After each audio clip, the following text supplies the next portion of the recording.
The threat of a massive supervolcano eruption, like the one under Yellowstone National Park in Wyoming.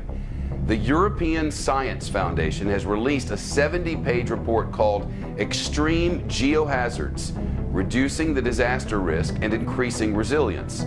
It references the Yellowstone supervolcano. Northwest Wyoming, land of geysers, mountains, and lakes, is also sitting atop a supervolcano. And it just took what scientists describe as a deep breath.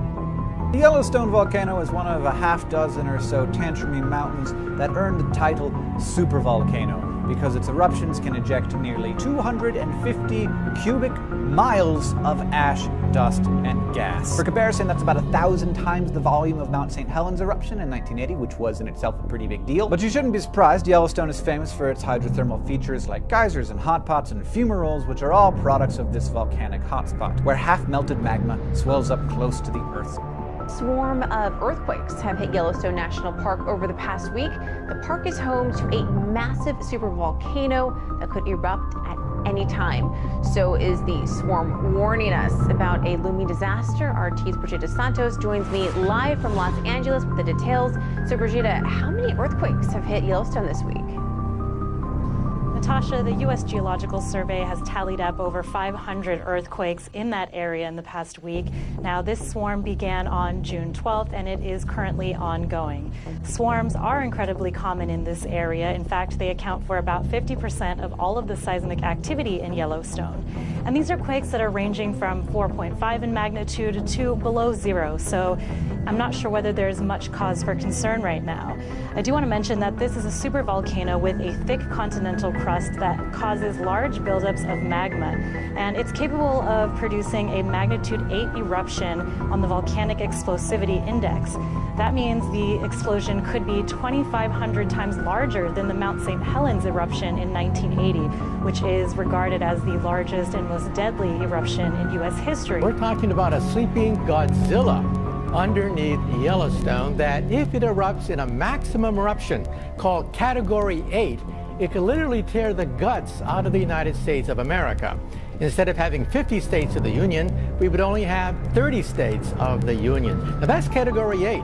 This report looked at Category 7, which is much more likely once every 1,000 years rather than once every million years. That means in every century, there's a 10% chance that somewhere on the planet Earth there could be a supervolcanic Category 7 eruption. That's the danger.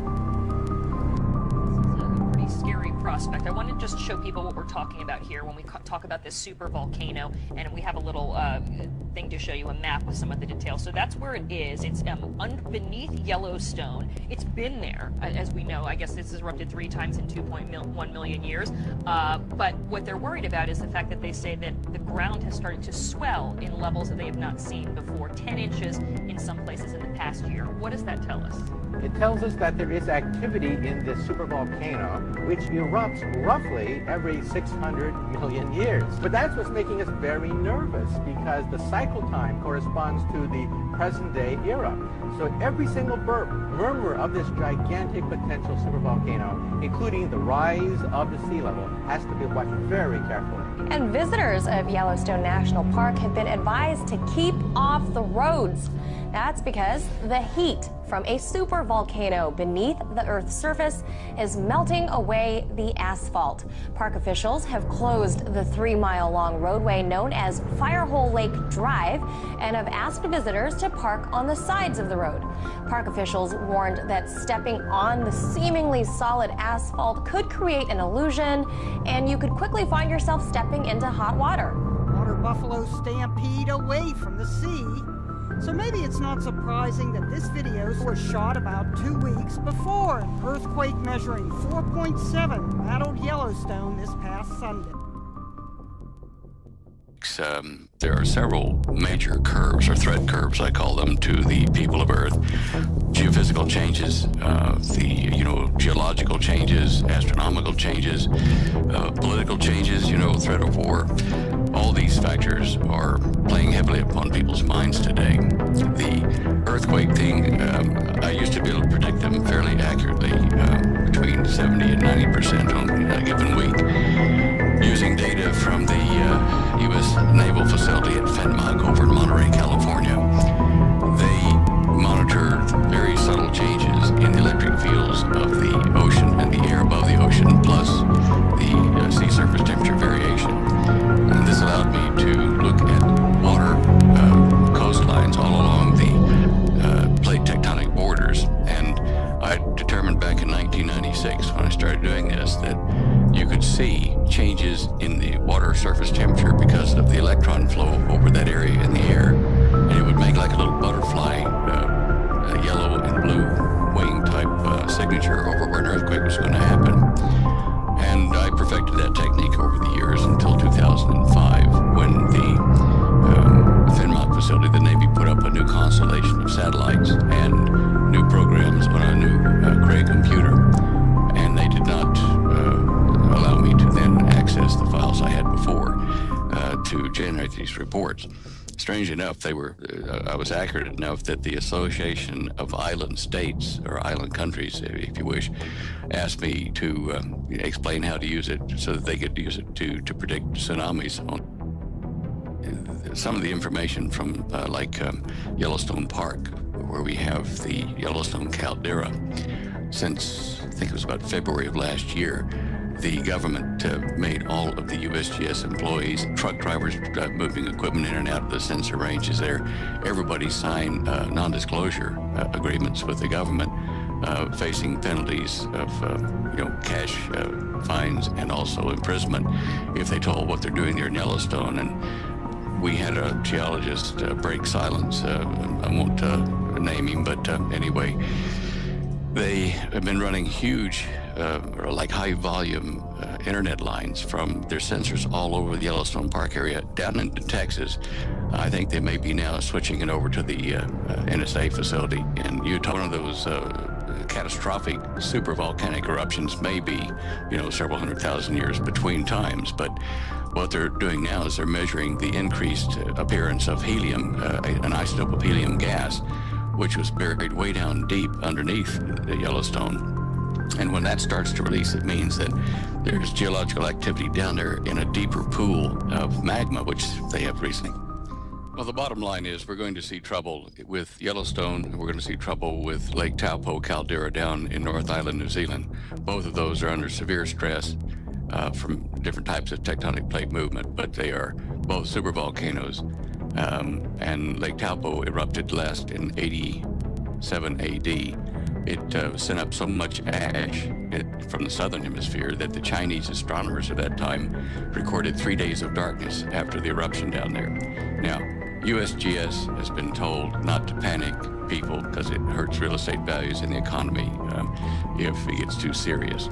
But people who read between the lines will see that we're being warned by USGS, by drills and just kind of subtle warnings in the newspaper in California that earthquake activity and hence some volcanic activity is somewhat imminent. And they're trying to get people to gradually readjust their circumstance without causing a panic.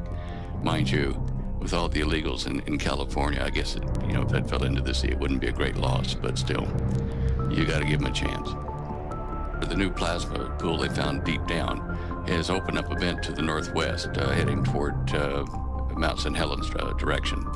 This one is a very deep vent because when the Fukushima earthquake occurred, on that day I was watching the seismic helicopters at Yellowstone, and one of them in the northwest corner picked up and rang like a bell before the normal shock wave could have even reached the United States. And that means to me that there is a direct hydrodynamic connection in the magma between Yellowstone and the western side of the North Pacific. This is what they're watching because it will be a prelude to New Madrid. It'll be a prelude to a number of other volcanoes and breaking up the west coast. So the Yellowstone caldera is kind of a new kind of instrument in addition to being a threat. I wanted to jump in here real quick tonight and share an email that I received from a guy that I knew a long time ago, a very trusted individual that has in certain ways risked his life for me and same as I did for him.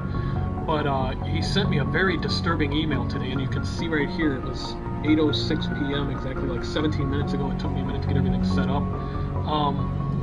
I am not disclosing this individual's name on the email. It's just not going to happen. But let me read the email for you. It says, "Hello, Tom. Just wanted to take a minute to give you a heads up. I know you have been well prepared for a long time, my friend. Just so you know, it would not be a good idea to stray too far from your bunker for a while," because he knows I have a bunker set up and supplies and everything. Anyway, briefly, he says, "I will tell you that the USGS is suppressing the earthquake activity at Yellowstone caldera from the general public. Washington is aware of this because they are the ones giving direction about this blackout. This is the reason for all the preparations made in FEMA Region 3. This is the reason they moved those nukes out of Texas in a big hurry." I heard something about that before. Okay, this is the reason, he says, for the schools preparing 3-day kits for all the students and the FEMA coffins shipped to Hawaii and the East Coast. They thought it was all going to go with the passing of Comet Ison, and that's why they were preparing at breakneck speed on the East Coast. They are expecting millions of refugees after the eruption. They are saying the New Madrid is also waking up, and all of this is due to an increase in solar activity affecting all the fault lines in the world. You know me, friend, and I got to tell you, I'm scared to death for myself and my family, because I overheard a man say the other day that the big one is on the way. He leaves it with, "Got to go for now, friend. I hope you can survive this." He says, I know you can survive this, Tom, because as long as I have known you, you have always had a strong will to survive. I hope to join you and your family soon. Please save us a spot. And he knows that I will always have a spot for him. But this is definitely pretty disturbing, and I guess it's all coming through the State Department, USGS.